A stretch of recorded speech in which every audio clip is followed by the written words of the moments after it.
Assalamualaikum warahmatullahi wabarakatuh. Pada pembahasan kali ini, kita akan membahas metode routing dengan menggunakan RIP atau kepanjangan dari Routing Information Protocol. Namun sebelumnya, saya akan coba membahas mengenai manfaat dari routing. Kenapa kita membutuhkan routing? Oke. Kita membutuhkan routing agar dapat menghubungkan dua network ID yang berbeda dengan perangkat yang berbeda dulu juga agar bisa saling ping.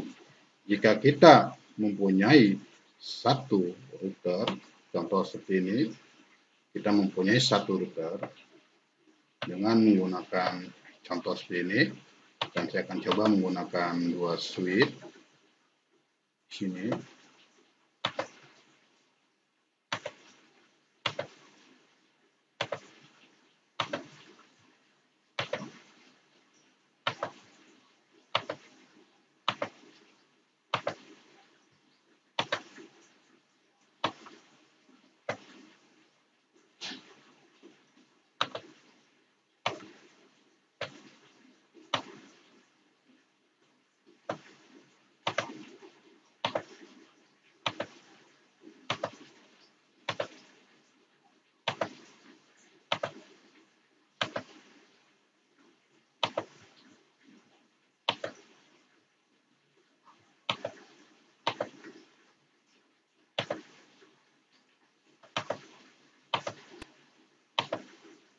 dan mengalamatkan pada F00 dan port Ethernet F01. Kita coba memberikan IP.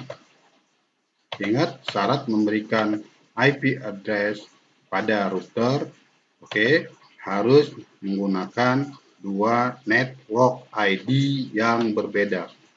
Dua network ID yang berbeda. Contohnya, atau bisa juga dua class yang berbeda. Anggap saya akan menggunakan kelas C.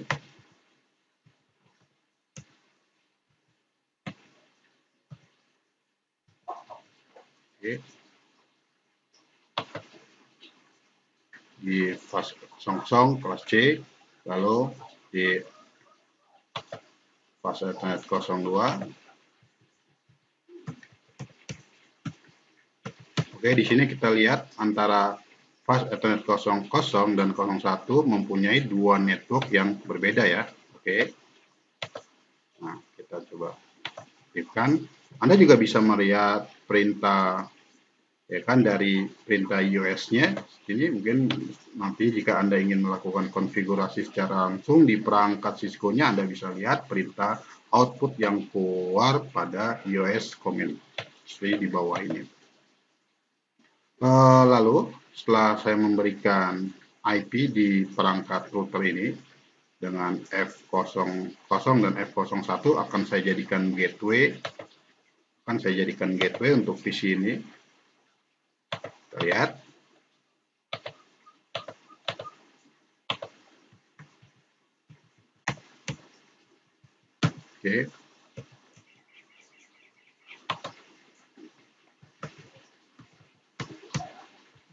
Ini gateway-nya ya. Ini gateway-nya sesuai dengan router yang saya telah alamatkan.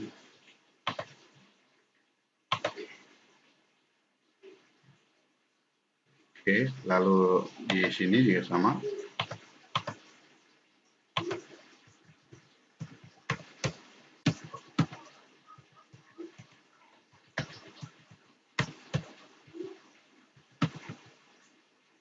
Gateway-nya pada router yang telah kita kasih di F01 ya. Di sini F01, ini adalah F00.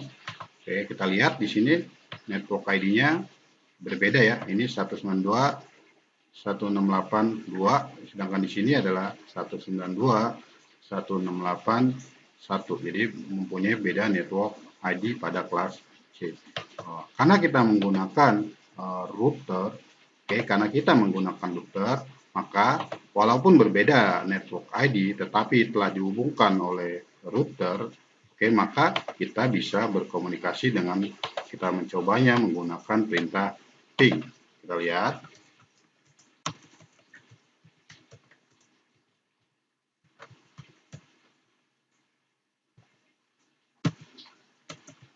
Oke, saya akan coba panggil, ya kan? Saya akan coba panggil perangkat ini, ya, perangkat ini dari PC ini, ya. Alamat IP ini dari PC ini. Kita coba lihat.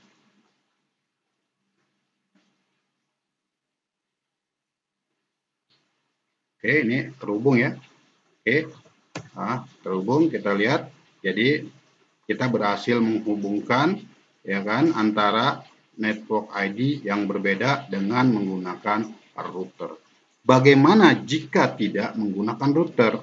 Jika tidak menggunakan router atau hanya menggunakan switch, maka tidak akan bisa terhubung. Contohnya switch ini, saya akan kasih contoh hanya menggunakan switch ya, switch ini.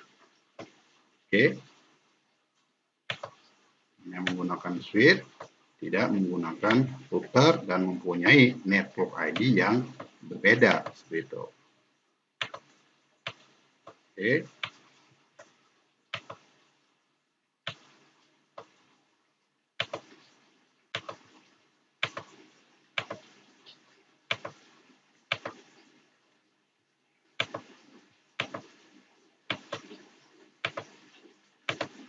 Contohnya,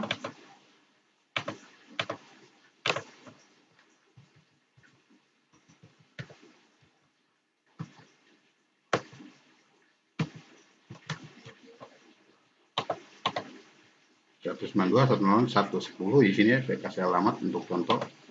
Dan di sebelah sini saya akan kasih alamat berbeda network ID-nya.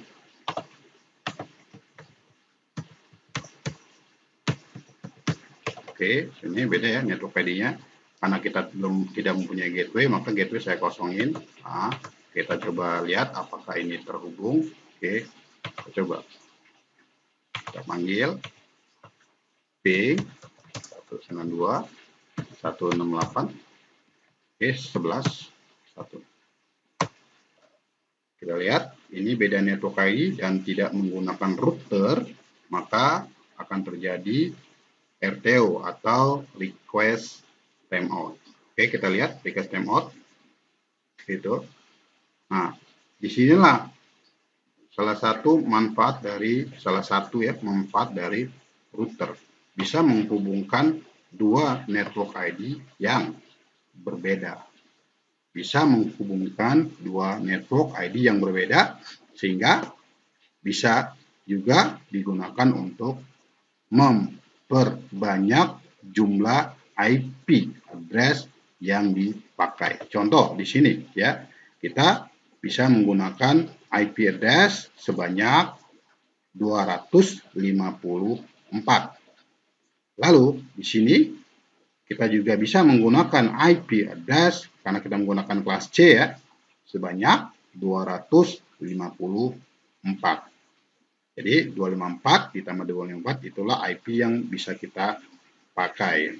Ya kan di sini menggunakan network ID yang berbeda. Sedangkan di sini tanpa menggunakan router di kelas C ya, di kelas C kita hanya mempunyai IP yang bisa dipakai sebanyak 254 IP. Nah, sekarang saya akan coba lagi membahas bagaimana sih apa sih routing itu? Oke, di sini digunakan ketika kita menggunakan lebih dari satu router. Jadi, jika kita menggunakan lebih dari satu router, oke, untuk menghubungkannya antara router satu dan perangkat router kedua, oke, agar bisa terhubung jaringannya, maka kita butuh yang namanya routing.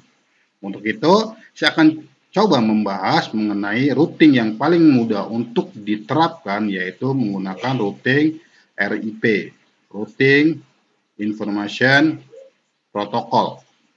Gimana caranya? Oke, kita lihat. Contohnya menggunakan routing RIP.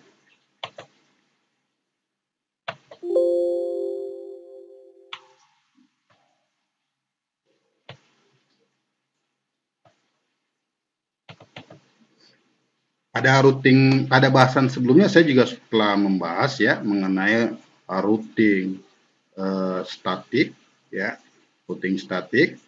Nah, routing statik ini kita akan mendapatkan kerumitan jika kita mempunyai banyak sekali perangkat routing, ya kan, karena kita harus menghubungkan semua output dan input destination tiap-tiap perangkat.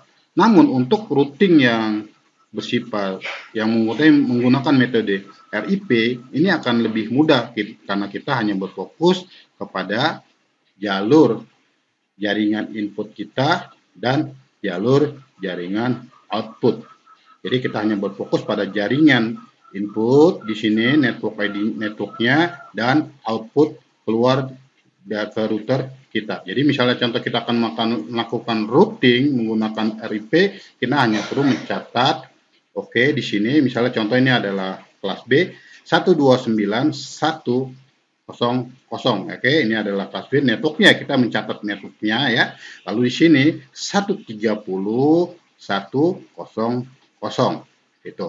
Begitu juga di sini kita mencatat untuk routing RIP-nya adalah 128.1.0.0 dan jalur sini ya, jalur sini 135.1.0.0, 130.1.0.0. Untuk di sini jalurnya adalah networknya 131.1.0.0 dan outputnya di sini 135.1.0.0. Gimana cara melakukan routingnya? Oke, kita lihat langsung ya. Saya akan coba buka konfigurasinya.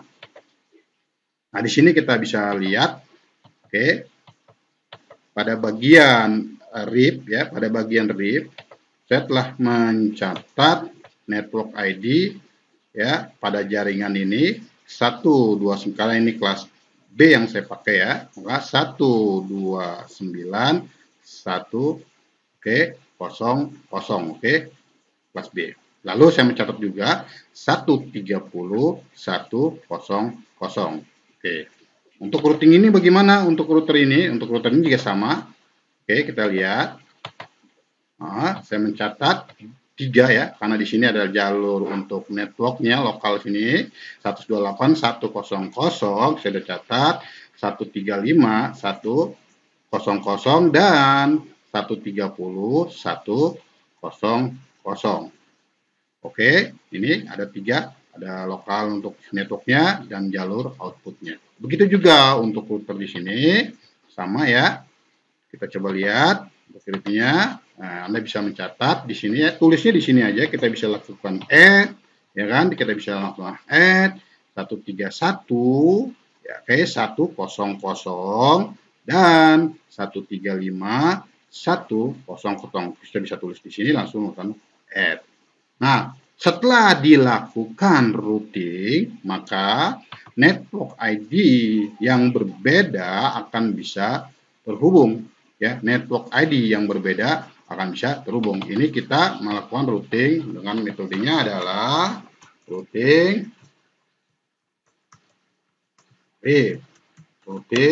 RIP atau singkatan dari Routing Information Protocol. Kita coba lakukan ping dari jangan ini ke sini ya, kita coba apakah terkoneksi atau tidak. Oke, kita lihat.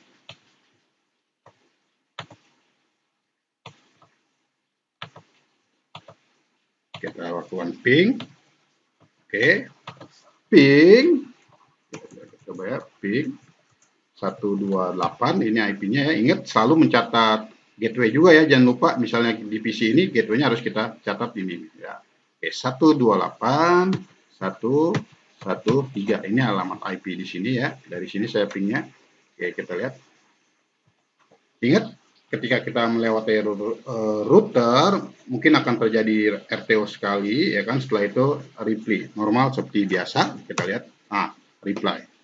Jadi saya sudah bisa terhubung walaupun di sini beda network ID. Kita lihat yang satu 1291, yang satu adalah 1281. Ini beda network ID. Jadi walaupun sama-sama kelas B tapi beda network ID dan kita menggunakan router yang berbeda, maka dengan menggunakan teknik routing kita bisa terhubung. Ini adalah routing RIP. Untuk routing statik, silahkan lihat di tutorial saya, ya, tutorial sebelumnya mengenai routing statik. Mungkin sampai di sini penjelasan singkat dari saya. Assalamualaikum warahmatullahi wabarakatuh.